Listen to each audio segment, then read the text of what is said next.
तो दोस्तों, जैसा कि आप सब जानते हैं कि एक बार फिर दिशा केस की फाइल खुल चुकी है और ये फाइल खुलते ही कई बड़े बड़े लोग घबराने लगे हैं, जिसमें सबसे संदिग्ध बेबी पेंगुइन की हालत सबसे ज्यादा खराब बताई जा रही है। जी हाँ, बेबी पेंगुइन कुछ ऐसी हरकतें करने लगा है जिससे साफ जाहिर होता है कि वो दिशा सालियान मामले में शामिल है।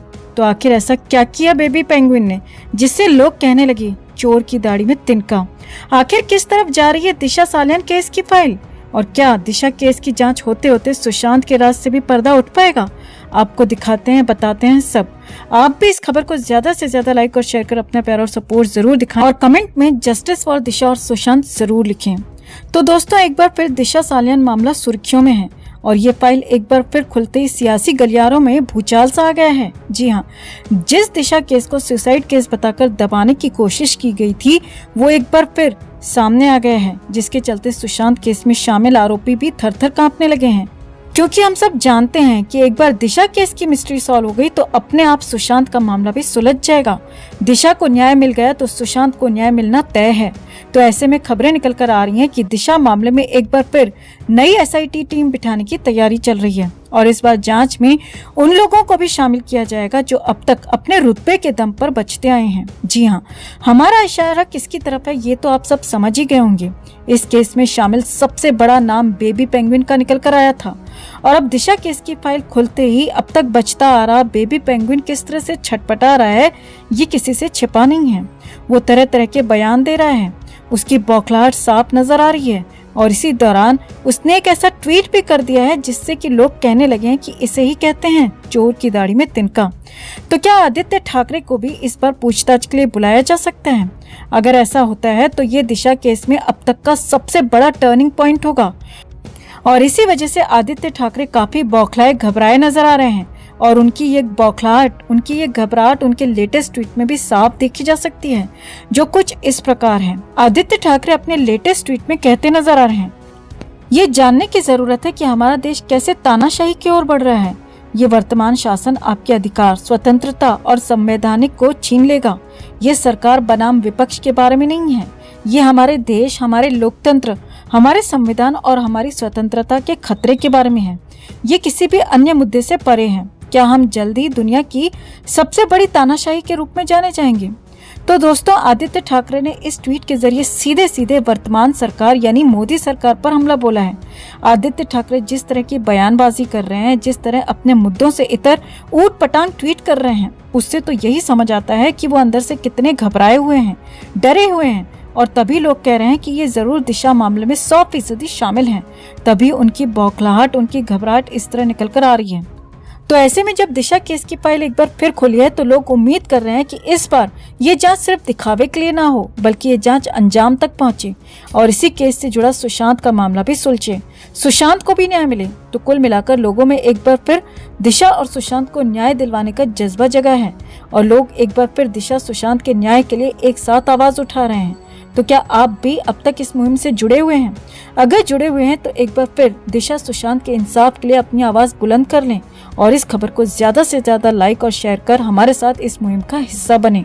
दोस्तों, आज हम सुशांत केस में डार्क वेब पर हुई कंट्रोवर्सी पर बात करेंगे। जब सुशांत इस दुनिया से गए तो कई तरह की थ्योरी सामने आई थी, जिनमें से एक डार्क वेब वाली थ्योरी भी बहुत ज्यादा चर्चा में थी। इस थ्योरी के मुताबिक सुशांत के साथ जो कुछ हुआ उसे डार्क वेब पर लाइव स्ट्रीम किया गया था और जो इस केस के पीछे मास्टरमाइंड थे उन्होंने उस लाइव स्ट्रीम को अपने घर पर बैठ के एंजॉय किया था। आज हम इसी थ्योरी को एनालाइज करेंगे और साथ में इस पर भी थोड़ी नजर डालेंगे कि कैसे केसेस में लाइव स्ट्रीम किया जाता है और वो कौन से कारण होते हैं जिनकी वजह से लाइव स्ट्रीम किया जाता है। साथ में उन पॉइंट्स पर भी नजर डालेंगे, उन पॉइंट्स के बारे में भी बात करेंगे जिसकी वजह से क्रिमिनल्स लाइव स्ट्रीम को अवॉइड करते हैं।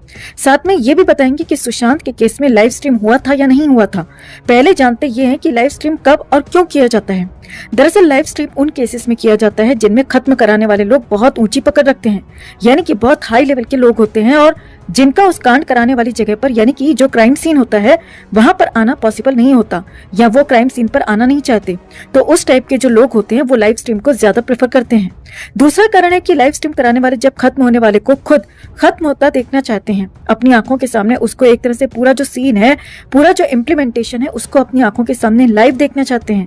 जब उनकी इच्छा होती है कि वो इस सीन को अपनी आंखों के सामने देखें और उस कंडीशन में भी लाइव स्ट्रीम किया जाता है। तीसरा कारण है कि जो इस तरह के क्रिमिनल्स होते हैं, कुछ साइको क्रिमिनल्स होते हैं, वो दूसरों को तड़पता हुआ देखकर अंदर ही अंदर खुश होते हैं, इंजॉय करते हैं। होते हैं ना कुछ लोग जो दूसरों को तड़पता हुआ देखकर इंजॉय करते हैं, जिन्हें मजा आता है।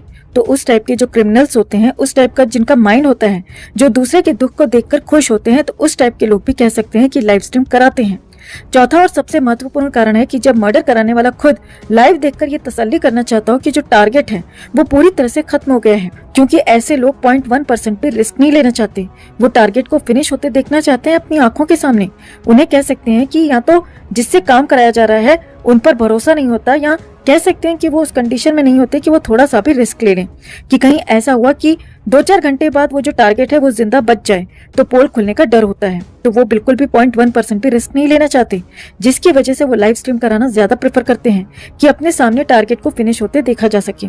और इस तरह के जो केसेस होते हैं, इस तरह के जो मर्डर होते हैं, इस तरह का जो क्राइम होता है, वो पूरी तरह से प्लान्ड होता है, प्री प्लान्ड होता है, पूरी तरह से फुल प्रूफ प्लान्ड होता है। साथ में वो फेसबुक या यूट्यूब पर भी लाइव होता नहीं है। ये तो आपको पता है कि वो नॉर्मली डार्क वेब, जिसे कई लोग डी वेब भी बोलते हैं, उस पर लाइव किया जाता है, ताकि जो आम आदमी है उसकी पहुंच से वो जो डेटा है वो दूर रहे, उस डेटा को आम आदमी एकदम से एक्सेस ना कर पाए। वरना आप खुद सोचो कि अगर ऐसी घटना को नॉर्मल वे में लाइव करेंगे, जैसे फेसबुक पे या यूट्यूब पर, और उसको बाद में डिलीट कर दें, तो कहीं ना कहीं उस फुटेज तक कोई ना कोई पहुंच ही जाता है। और अब तक हमारे सामने कोई ना कोई एक आध छोटी या बड़ी क्लिप आ चुकी होती अगर उसको नॉर्मल वे में लाइव किया गया होता। इस तरह के क्राइम में हमेशा देखा जाता है कि वो डार्क वेब पर ही लाइव किया जाता है, ना कि नॉर्मल वे में नॉर्मल साइट्स पर। ये वो पॉइंट्स थे छोटे छोटे जिनकी वजह से क्रिमिनल्स लाइव स्ट्रीमिंग कराना पसंद करते हैं।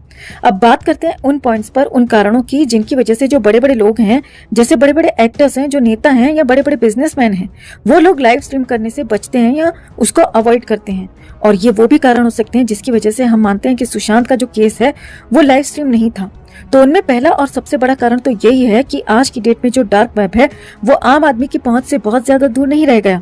आजकल आप नॉर्मली भी देखेंगे तो 18-20 साल के लड़के भी टेक्नोलॉजी में इतने माहिर होते हैं कि वो हैकिंग करना 12-13 साल की एज से ही शुरू कर देते हैं। हैकिंग करना वो सीखने लगते हैं, शुरू कर देते हैं। डार्क वेब में इंटरेस्ट रखते हैं ऐसे बच्चे जिनको टेक्नोलॉजी में थोड़ा सा इंटरेस्ट होता है, प्यार होता है।